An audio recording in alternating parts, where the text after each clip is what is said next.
Hello વિદ્યાર્થી મિત્રો, તો આપણે કાલની એક વાતો થોડીક અધૂરી હતી એ વાત આપણે પાછી શરૂ કરીએ અહીંયાથી. ઉદાહરણ 6.7 એની અંદર શું છે, પહેલા આપણે રકમ સમજીએ. રકમ સમજાશે તો દાખલો આવશે. બહુ સરસ વાત છે. સ્થિતિ ઉર્જા અને ગતિ ઉર્જાનું મિશ્રણ વાળો દાખલો છે, બરાબર, અને કુલ ઉર્જાનું પણ છે. ત્રણ વસ્તુ આપણે અલગ અલગ ગોતવાની છે, બરાબર. તો એક પછી એક આપણે જોઈએ, બરોબર. એમ દળનો એક દડો, એમ દળનો એક બોલ છે, બ્લેક દેખાય નહીં. એલ લંબાઈની દળ રહિત દોરડી વડે લટકાવેલ છે. આ રીતે આમ પેલા લટકાવેલો છે, કોઈ વસ્તુ લટકાય નહીં. તેને નિમ્નલિખિત એ બિંદુ પાસે સમક્ષિતિજ દિશામાં v0 વેગથી ગતિ આપવામાં આવે છે. એટલે આ બાજુ આમ, આ બાજુ ગતિ આપવામાં આવે છે, બરાબર. v0 વેગથી આ બાજુ ગતિ આપવામાં આવે છે. તે જેથી શિરોલંબ સમતલમાં અર્ધવર્તુળાકાર માર્ગે જાય તથા C બિંદુ ઊંચાઈવાળા C સ્થાને દોરી ઢીલી પડે, બરોબર. એટલે અહીંયા દોરી ઢીલી પડે. કોઈ પણ વસ્તુ આપણે આમ ઉલાડીએ, આમ ફેરવીએ. હું કોઈ વસ્તુ, તમે હાથમાં દોરી વડે એક પથ્થર લટકાડો, પછી એને આમ ગોળ ફેરવો, તો નીચેથી શરૂ કરીને ઉપર કેવી થશે? દોરી ઢીલી પડશે. કેવી રીતે પડશે? દોરી ઢીલી પડશે. અને પાછી શું થશે? એક રાઉન્ડ કરી એટલે પાછી દોરી ટાઈટ થઈ જાય, નીચે આવે. અને આ કોના કારણે થાય? ગુરુત્વાકર્ષણ બળના કારણે. ઉપર જતા દોરી ઢીલી પડે, નીચે પછી કેવી હશે? નીચે આવવા પ્રયત્ન કરશે, બરાબર. આવું થાય તો દોરી ઢીલી પડે એટલે મીનિંગ શું થાય? ઉપર જતા તણાવ બળ થતું નથી. પહેલા આપણે હાથમાં પકડી એટલે તણાવ બળ નીચે લાગતું હોય, બરાબર. આપણે દોરીનું તણાવ બળ T અહીંયા લાગતું હોય, અહીંયા જાય તો અહીંયા લાગતું હોય, પણ અહીંયા તણાવ બળ T કેવું થઈ જાય? 0. T એ કેવું થઈ જાય? 0. કેવું થઈ જાય? 0. બહુ સરસ વાત છે, સમજવાની છે, બરોબર. ઉપર જતા એટલું યાદ રાખવાનું છે કે દડો ઉપર અહીંયા જાય એટલે તણાવ બળ કેવું થઈ જશે? 0. ચાલો અહીંયા સુધી જોઈએ. C સ્થાને દોરી ઢીલી પડે તો v0 શોધો. આ વેગ શોધવાનો છે આપણને, આ વેગ શોધવાનું કીધો છે, v0. આકૃતિમાં B અને C સ્થાન પર ઝડપ, તો B સ્થાન પર ઝડપ vb અને C સ્થાન પર ઝડપ vc. આ ગોતવાની છે, બરોબર. અને ત્રીજું કીધું છે B અને C સ્થાન પરની ગતિ ઉર્જાનો ગુણોત્તર. હવે આ બંનેની જે ઝડપ આવે એની ગતિ ઉર્જાનો ગુણોત્તર. તો આપણે પહેલેથી એક સમીકરણ બનાવી નાખીએ. તો આપણે પહેલા જોઈ લઈએ એની અંદર કઈ રીતે લખશો. તો પહેલા થોડી બેઝિક માહિતી, બરોબર. અહીંયાથી આપણે દાખલો શરૂ કરીએ તો એવું લખાય કે OA બરાબર OC બરાબર OB is equal to L is equal to R. કારણ કે L છે, આ લંબાઈ કેટલી છે? L, બરાબર. હવે શું થાય કે દડા પર બે પ્રકારના બાહ્ય બળ લાગે. દડા ઉપર બે પ્રકારના બાહ્ય બળ લાગે. કયા? કે એક તણાવ બળ અને એક શું થશે? ગુરુત્વ બળ અને તણાવ બળ. તો કયું થશે? ગુરુત્વ અને તણાવ બળ. ગુરુત્વ બળ અને તણાવ બળ, બરોબર. દડાનું સ્થાનાંતર દોરીને લંબ રૂપે થાય. દડો હોય એનું સ્થાનાંતર કેવું? દોરીને લંબ રૂપે થાય. દડાનું સ્થાનાંતર દોરીને લંબ રૂપે થાય. એટલે કે દડાનું સ્થાનાંતર દોરીને લંબ રૂપે થાય એટલે કે શું? બરોબર. થાય છે, બરોબર. દડાનું સ્થાનાંતર દોરીને લંબ દિશામાં થાય છે, બરોબર. થાય છે એટલે, બરોબર. તો દડા ઉપર બે પ્રકારના બળ લાગે, ગુરુત્વ અને તણાવ બળ. શું કામ? કારણ કે દડાનું સ્થાનાંતર દોરીને લંબ રૂપે થાય. જો દોરી આ બાજુ છે, સ્થાનાંતર આ રીતે લંબ, સ્પર્શકની દિશામાં વેગ દોરેલો છે, આમાં આકર્ષકની દિશામાં, આ સ્પર્શકની દિશામાં, બરોબર. બીજું શું છે કે તણાવ બળ કાર્ય કરતું નથી. તણાવ બળ છે એ કાર્ય કરતું નથી. તણાવ બળ છે શું કરતું નથી? કાર્ય કરતું નથી, બરોબર. આથી દડાની સ્થિતિ ઉર્જા, હવે આથી દડાની સ્થિતિ ઊર્જા અર્થી દડાઈની સ્થિતિ ઊર્જા ફક્ત ગુરુત્વાકર્ષણ સાથે સંકળાયેલી હોય. ફક્ત કોની? ગુરુત્વાકર્ષણ સાથે સંકળાયેલી હોય. ગુરુત્વાકર્ષણ સાથે સંકળાયેલી હોય.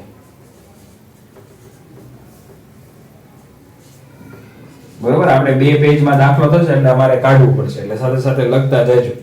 બરોબર. તો આપણે પહેલા ગોતી નાખીએ એ બિંદુ પાસે આપણે v0 લઈ આવીએ. એ બિંદુ પાસે ગતિ ઊર્જા એવું લખીએ તોય ચાલે.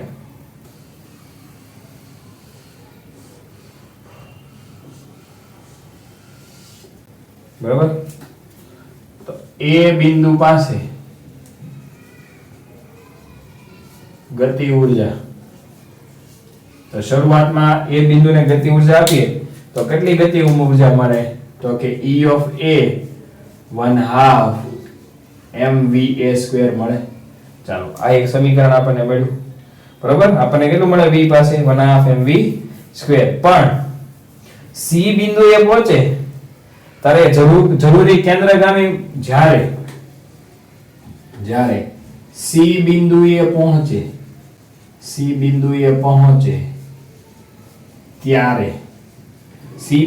પહોંચે ત્યારે તો સમીકરણ શું બને? જો તણાવ બળ ઉપરની દિશામાં TA માઈનસ mg નીચેની દિશામાં mg શું થશે? mv² upon l એવું પણ લખી શકાય. mv² upon શું લખાય? l. શું કામ? જ્યારે C બિંદુએ પહોંચે ત્યારે આ સમીકરણ આપણને પહેલા આ બને. C બિંદુએ પહોંચે TA mg mg². પણ એવું કીધું છે કે જ્યારે C ઊંચાઈ વાળા સ્થાને દોરી ઢીલી પડે એટલે તણાવ બળ કેવું થઈ જાય? 0. તણાવ બળ કેવું થઈ જાય? 0. દોરી ઢીલી પડે એટલે તણાવ બળ કેવું થઈ જશે? 0. એટલે ખાલી કયા ફેક્ટર વધશે? mv² upon l mg. બરાબર. mv² upon lg. તો આપણને C બિંદુ પાસે મળે વેગ, તો શું થશે? mm કેન્સલ, તો vc² બરાબર lg. તો vc² બરાબર √lg. vc² આપણને શું મળ્યો? √lg. અને આપણે સમીકરણ નંબર 1 આપી દઈએ. બરાબર. હવે એ બિંદુ પાસે આપણી પાસે ગતિ ઊર્જા છે. બરાબર. અહીંયા સુધી આપણે સમજો. શું કર્યું? મેં એ બિંદુ પાસે ગતિ ઊર્જા લખી અને C બિંદુ પાસે જ્યારે પહોંચે ત્યારે મેં શું કર્યું કે બળોનો મેં સરવાળો કર્યો. ત્યારે બળો તો TA mg. તો આપણને શું મળ્યું? વેગ મળ્યો vc. આપણે શું કીધું છે? v0 શોધવાનો છે. બરોબર. b અને સ્થાન પર ઝડપ, એટલે જો એક ઝડપ તો આપણને મળી ગઈ vc. બરોબર. આડોળો થોડો થશે. શું કામ? કારણ કે vc લાવ્યા વગર તમને આગળનું ખબર પડશે નહીં. બરોબર. હવે આપણે એની C બિંદુ આગળ ગતિ ઊર્જા શોધવાની છે. તો આપણે આ સમીકરણો પહેલા લખી નાખી. એ પહેલા હું થોડું કાઢી નાખું જેથી તમને વ્યવસ્થિત આઈડિયા આવે. તો આ સમીકરણ લખી પહેલા થોડુંક કાઢી નાખું.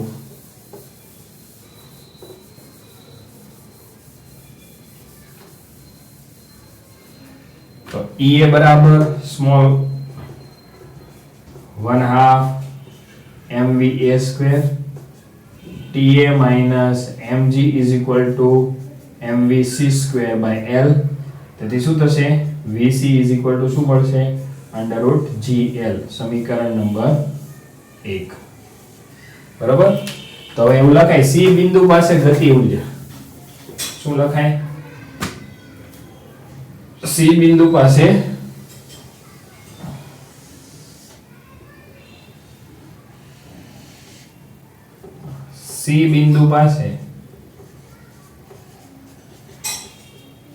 ગતિ ઊર્જા. તો C બિંદુ પાસે આપણે ગતિ ઊર્જા મેળવવી હોય તો કઈ રીતે મળશે? તો કે C બિંદુ પાસે કુલ ઊર્જા, ગતિ ઊર્જા નહીં, કુલ ઊર્જા. કારણ કે કુકામ કુલ ઊર્જા આવે?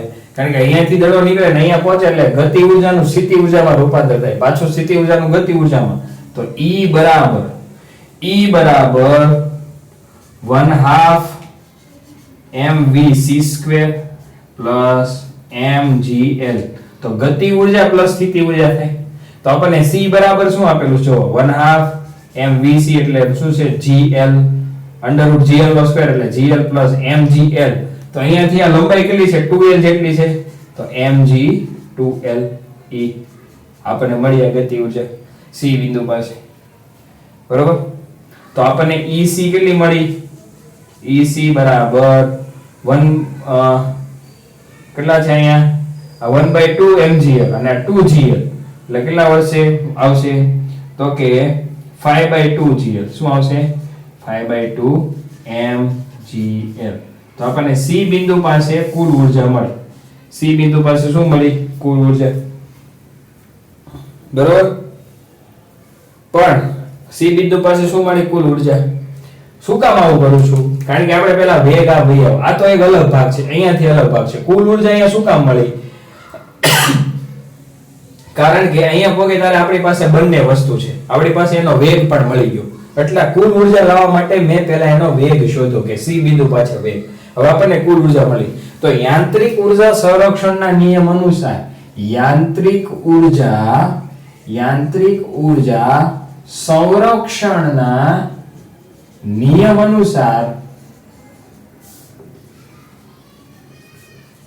અનુસાર શું થશે? EA = EC. એટલે જે ઊર્જા અહીંયા મળી, જે ઊર્જા અહીંયા હશે એટલી ઊર્જા કેટલી છે આમાં કન્વર્ટ થઈ હશે.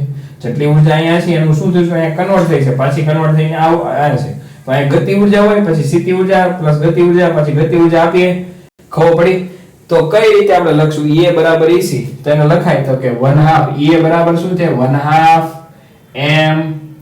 mva² = EC. આપણને શું મળ્યું? 5/2 mgl. 5/2 mgl મળ્યો. તો m કેન્સલ, 2 કેન્સલ, તો va = √5gl. ચાલો આપણને a બિંદુ પાસે આનો વેગ મળી ગયો. બરોબર? તો v0 મળી ગયો ને? તો va બરાબર √5gl. બરોબર? બહુ સરસ વાત છે. તો પહેલા શું કર્યું કે પહેલા અહીંયા a બિંદુ આગળ ગતિ ઊર્જા લીધી. બરોબર? પછી આ બિંદુ આગળ તણાવ બળ અને બળોનો સમન્વય કરી FBD યુઝ કર્યો. જો આ FBD યુઝ કરીને આ બિંદુ ઉપર વેગ લીધો. એ બિંદુ ઉપર શું લીધું? પાછું એને કુલ ઊર્જા લીધી C બિંદુ ઉપર, અને કુલ ઊર્જા અને ઊર્જા સંરક્ષણની ઊર્જા EA બરાબર EC થાય. એટલે આપણને શું મળ્યો? VA, અને આપણને આ V0 મળી ગયો. ચાલો પેલો ઓકે. અને B અને C સ્થાન પર ઝડપ મેળવવાની છે. તો ચાલો B સ્થાન પર ઝડપ.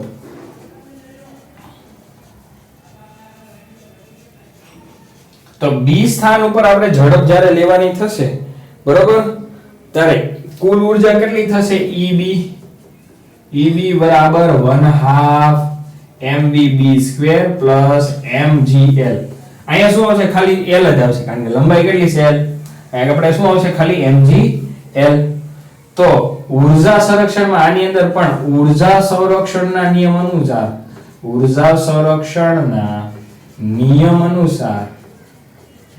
અનુસાર પણ આ બિંદુએ પણ આમાં આને જેટલી ગતિ છે એટલું જ આ રૂપાંતર થશે. તો કે EA = EB. બરોબર? કુલ ઊર્જાનું સંરક્ષણ. તો EA કેટલું છે? 1/2 mva² બરાબર શું થશે? 1/2 mvb² પ્લસ mgl. થાય ને mgl. ચાલો તો બરોબર, તો 1/2 સોરી 1/2 નહીં જાય, પણ m કેન્સલ થઈ જશે. m cancel. બરોબર? m કેન્સલ થઈ જાય તો શું વધશે? આ 2 ને પેલી સાઈડ લઈ જઈએ.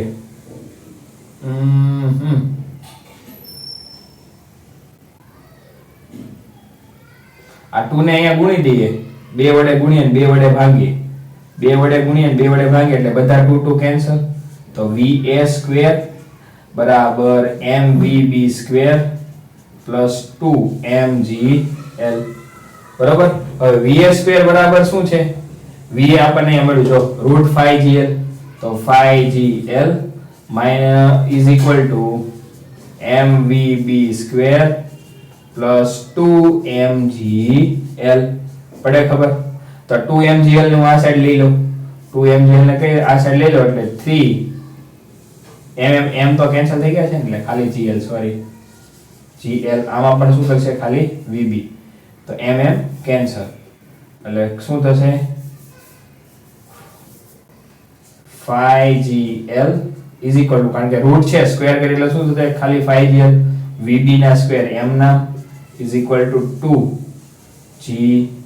નહીં gl, તો 5gl - 2gl એટલે 3gl બરાબર vb સ્ક્વેર, તો vb બરાબર √3gl, vb બરાબર શું મળ્યો? √3gl, પડે ખબર? vb બરાબર શું મળ્યો?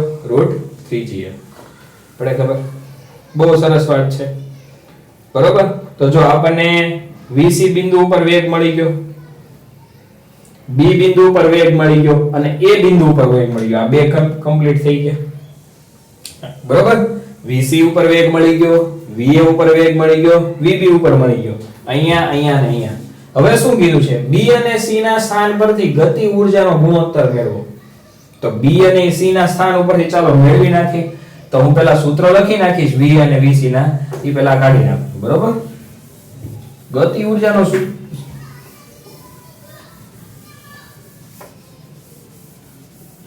તો આપણને va બરાબર શું મળ્યું? va બરાબર √5gl અને vb બરાબર શું મળ્યું? √3gl, બરોબર. તો આપણે b અને c સ્થાને ગતિ ઊર્જાનો ગુણોત્તર મેળવવાનો છે. ત્રીજી વસ્તુ આપણે કરીએ છીએ. તો b અને c સ્થાને ગતિ ઊર્જાનો ગુણોત્તર, તો કે kb / kc 1/2 mvb² / 1/2 mvc² બંનેનો ગુણોત્તર, હાફ કેન્સલ, કેન્સલ, તો vb² / vc², vb² by શું થશે? vc², તો vb આપણી પાસે શું છે? vb છે, બરોબર. એટલે √3gl એનો સ્ક્વેર અપોન vc શું છે? √gl, તો એનો સ્ક્વેર, તો 3gl by gl, તો gl કેન્સલ, તો 3, તો kb by kc, તો kb is equal to 3kc, A kb is equal to 3kc, બરોબર. આનો મીનિંગ શું થાય છોકરાઓ ખબર છે? kb is equal to 3kc, હું તમને સમજાવું. kb is equal to 3kc એટલે kb by kc is equal to 3. આનો મીનિંગ એવો થાય કે શરૂઆતમાં બધી છે, આપણે આમ દોરી લટકાડેલો હતો ને દડો, કે જ્યારે દોરીએ લટકાડેલો દડો હતો ત્યારે એનામાં સંપૂર્ણ ગતિ ઊર્જા હતી, સ્થિતિ ઊર્જા નામની વસ્તુ જ નહોતી. પણ જ્યારે એ b સ્થાને અને c સ્થાને પહોંચે છે ત્યારે એની અંદર સ્થિતિ ઊર્જાનો પણ સમાવેશ થાય છે, એટલે અમુક ઊર્જા એની સ્થિતિ ઊર્જામાં વપરાઈ ગઈ, એટલે b ના છે ને ત્રીજા ભાગની ઊર્જા c માં વપરાઈ ગઈ, બાકીની બધી સ્થિતિ ઊર્જા હશે. જે b ની ઊર્જા છે એનાથી ત્રીજા ભાગની c પાસે હશે કેવી? ગતિ ઊર્જા, બરોબર. બાકીની બધી, અને c બિંદુએ દડાની ગતિનો વેગ, જો છેલ્લું નાનું એવું સેન્ટેન્સ, તો c બિંદુએ દડાની ગતિનો વેગ વર્તુળમય હશે, એવું લખવાનું. શું કામ? કારણ કે અહીંયાથી મહત્તમ તણાવ બળ, ધીરે ધીરે તણાવ બળ ઘટતું જાય, c બિંદુએ તણાવ બળ T = 0, પાછું તણાવ બળ વધતું જાય, આ રીતે દડો વર્તુળમય ગતિ કરશે. કેવું? વર્તુળમય ગતિ. બહુ સરસ ઉદાહરણ છે અને હું આ પૂછીશ, બરોબર. ગમે ત્યારે ટેસ્ટ લો એટલે આ એક્ઝામ્પલ એક હશે અને હશે નાઈથી અત્યારથી ક્લિયર. ઓકે, તો અહીંયા સુધી આ લખી નાખો. ચાલો હજી આપણે એક બે એક્ઝામ્પલ જોઈએ.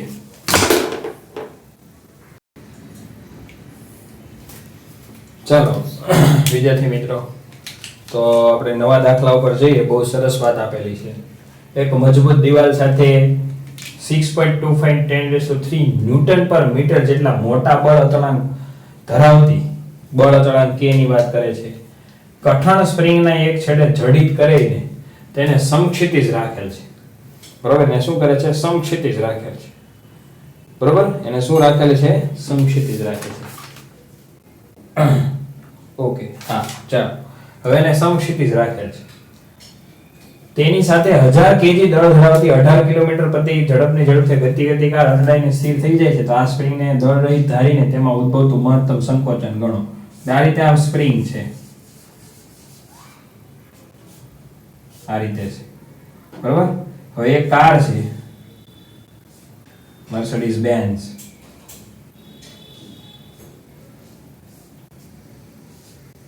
એમ ગતિ કરીને અહીંયા આવે છે બરાબર. તો વેગ આપી દીધો છે આપણને, કેટલો છે 18 કિમી પર અવર. તો 18 કિમી પર અવર નો આપણે શેમાં કન્વર્ટ કરશું? 18 કિલોમીટર પ્રતિ કલાકનું બરાબર. 18 ઇન્ટુ કિલોમીટર એટલે 1000, અવર એટલે 3600 બરાબર. 1 2 1 2 તો 18 ગુણ્યા 5/18 તો શું થશે? v બરાબર 5 મીટર પર સેકન્ડ બરાબર. કારણ કે 1000 કિલોમીટર 3600 સેકન્ડ એટલે મીટર પર સેકન્ડ. વેગ 5 મીટર પ્રતિ સેકન્ડના વેગથી આવે છે બરાબર. આપણને k આપી દીધો છે બળ અચળાંક. k કેટલો છે? 6.25 10⁻³ ન્યૂટન પર મીટર. હવે આ કાર ગતિ કરતી આવે છે ને, સ્પ્રિંગ સાથે અથડાય છે અને સ્પ્રિંગમાં સંકોચન થાય છે. એટલે શું થાય કે સંકોચન ગણવાનું છે. તો એ સંકોચન શું થાય કે પેલા આ કાર આની ગતિમાં છે, ગતિમાં આવશે, સંકોચન થશે એટલે શું થશે? સંકોચાશે. સંકોચન થાવ એટલે શું થાય? સ્થિતિ ઊર્જાનો સંગ્રહ થયો. તો કાર જે ગતિમાં આવી એ ગતિ ઊર્જાનું સ્પ્રિંગમાં સ્થિતિ ઊર્જા રૂપે સંગ્રહ થશે. તો પહેલી વાત હું શું બોલ્યો? કાર ગતિમાં આવે છે અને સ્પ્રિંગ સાથે અથડાય છે એટલે સ્પ્રિંગમાં સંકોચન અનુભવાય છે. તો સંકોચન જે અનુભવવાનું એ શું? સ્થિતિ ઊર્જા રૂપે સંગ્રહ પામે છે. તો ચાલો, તો પહેલા કારની ગતિ ઊર્જા, કારની ગતિ ઊર્જા તો k બરાબર 1/2 mv². તો 1/2 કારનું દળ આપી દીધું, ક્યાં ગયું? 1000 kg. 1000 વેગ કેટલો છે? 5 બરાબર. વેગ કેટલો છે? 5. તો શું થશે? 500 ગુણ્યા 25. 25 પંચા કેટલા થાય? 25 પંચા 25 બોલો.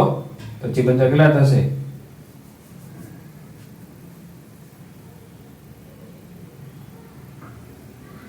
આપણે આનાથી ઊંધું કરીએ ચાલો. બરાબર 1/2 ગુણ્યા 1000 ગુણ્યા 5 ગુણ્યા 5 બરાબર. આ તો ઈ બરોબર હતું. આને આમ જ કરી નાખીએ ને, 10⁻³ ઇન્ટુ 25/2. તો 25/2 એટલે શું થશે? 25 એટલે 12 પોઈન્ટ સમથિંગ થશે, 12.5 બરોબર ગુણ્યા 10⁻³ તો 1.25 ઇન્ટુ 10⁻⁴ જૂલ. આપણને કારની ગતિ ઊર્જા મળી. કારની શું મળી? ગતિ ઊર્જા. હવે કારની ગતિ ઊર્જા સ્પ્રિંગમાં સ્થિતિ ઊર્જા રૂપે સંગ્રહ પામે.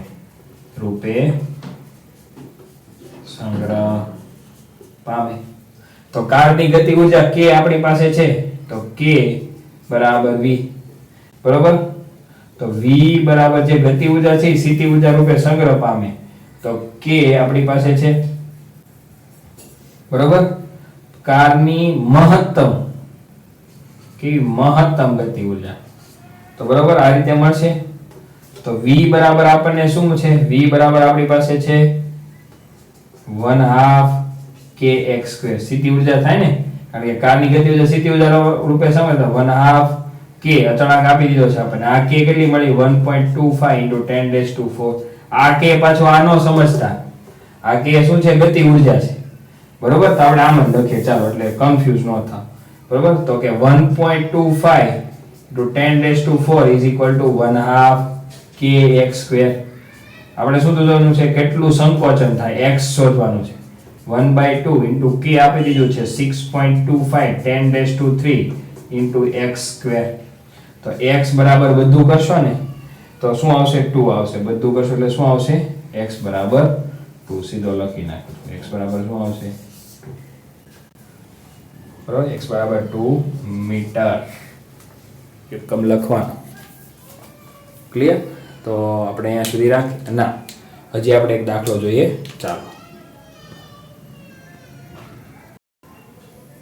ચાલો વિદ્યાર્થી મિત્રો, તો એક સરસ મજાની આકૃતિ દોરી છે. આ કાર છે, બીજું કંઈ નથી. આગળના ઉદાહરણમાં આગળનો એક સ્પ્રિંગ વાળો આપણે ઉદાહરણ જોયું. એની અંદર કાર જે સપાટી ઉપરથી ગતિ કરે તે સપાટીનો ઘર્ષણાંક 0.5 હોય. તો ફરક શું છે? પહેલા મેં મહત્તમ ઘર્ષણ, પહેલા મહત્તમ સંકોચન શોધવાનું છે અને આમાં પણ મહત્તમ સંકોચન શોધવાનું છે. પણ એની અંદર મેઇન વાત ઈ છે કે પહેલામાં સપાટી લીસી હતી અને આમાં સપાટી કેવી છે? 0.5 ઘર્ષણાંક વાળી છે. એટલે શું થશે કે જે પહેલા, બરાબર, તો શરૂઆતમાં કારની ગતિને લીધે થયેલું કાર્ય ગતિ ઊર્જા રૂપે મળે.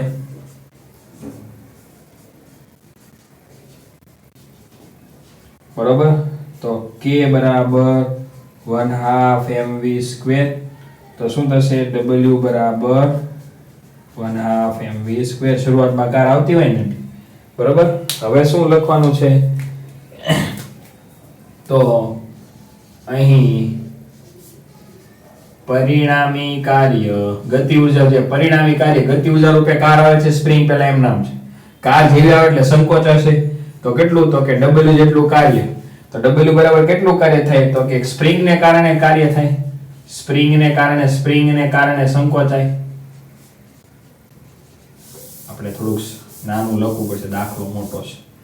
અહીં પરિણામી કાર્ય, તો અહીંયા શું છે? સ્પ્રિંગ ને કારણે પ્લસ w બરાબર સ્પ્રિંગ ને કારણે પ્લસ ઘર્ષણ ને કારણે. સ્પ્રિંગ ને કારણે અને ઘર્ષણ ને કારણે. તો સ્પ્રિંગ બરાબર કેટલું? kx જેટલું થાય. કેટલું થશે? 1/2 kx જેટલું. અને ઘર્ષણ ને કારણે શું થશે? ઘર્ષણ ને કારણે fx જેટલું.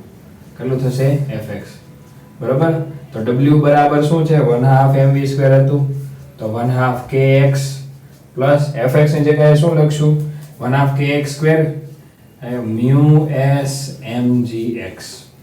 f બરાબર mu s mg થાય. fs, બરોબર. આ બધા કાર્ય છે. w બરાબર w1 plus w2 એવું લખાય. તો w1 કયું કાર્ય? તો સ્પ્રિંગ ના કારણે kx સંકોચાય, તો ઈ kx કાર્ય આપણે આગળ ભણી ગયા સ્પ્રિંગ નું. અને ઘર્ષણ બળને કારણે fx જેટલું કાર્ય થાય. તો આટલું થાય. બરોબર. તો આ સમીકરણમાં આપણે કિંમત મૂકી અને સોલ્વ કરવાના છે. બરોબર. તો તમારે સમીકરણમાં કિંમત મૂકવાની નથી, સીધું સોલ્વ કરવામાં પડવાનું નથી, કારણ કે એમાં સમીકરણનો ઉપયોગ થાય છે. તોય આપણે સોલ્વ કરીએ. 1/2 m કેટલો આપેલો છે આપણને? આગળના દાખલામાં m આપી દીધો છે 1/2. બરોબર.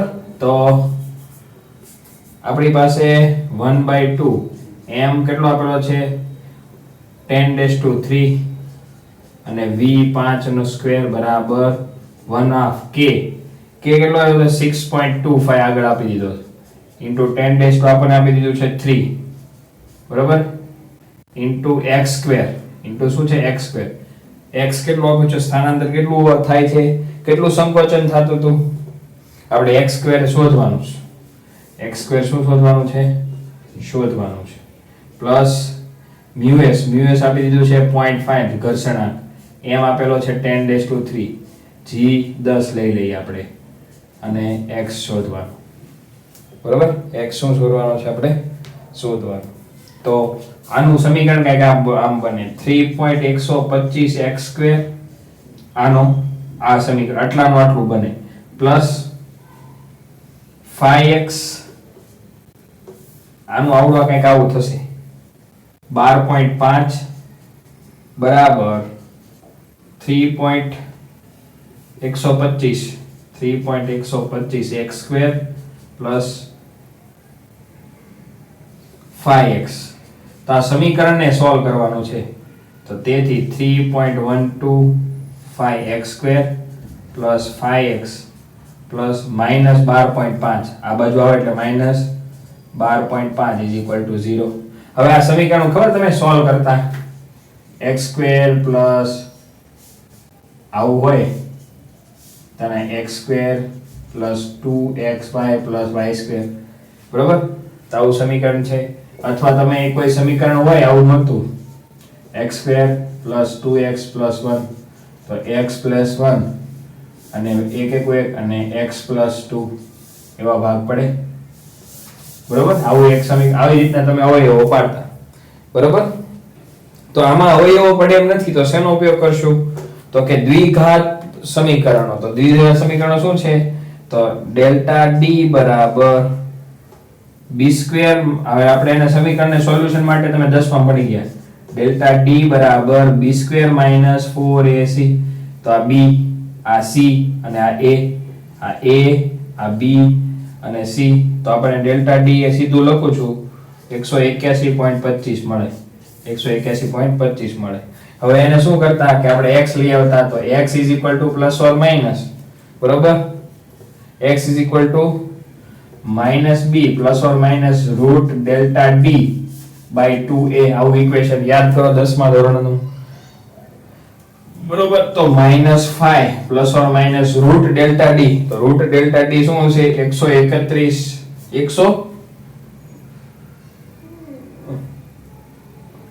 છોકરાઓ 11.5 131 સમથિંગ આવે છે 181 લઈએ છેદમાં 2 * a કેટલા છે 12.5.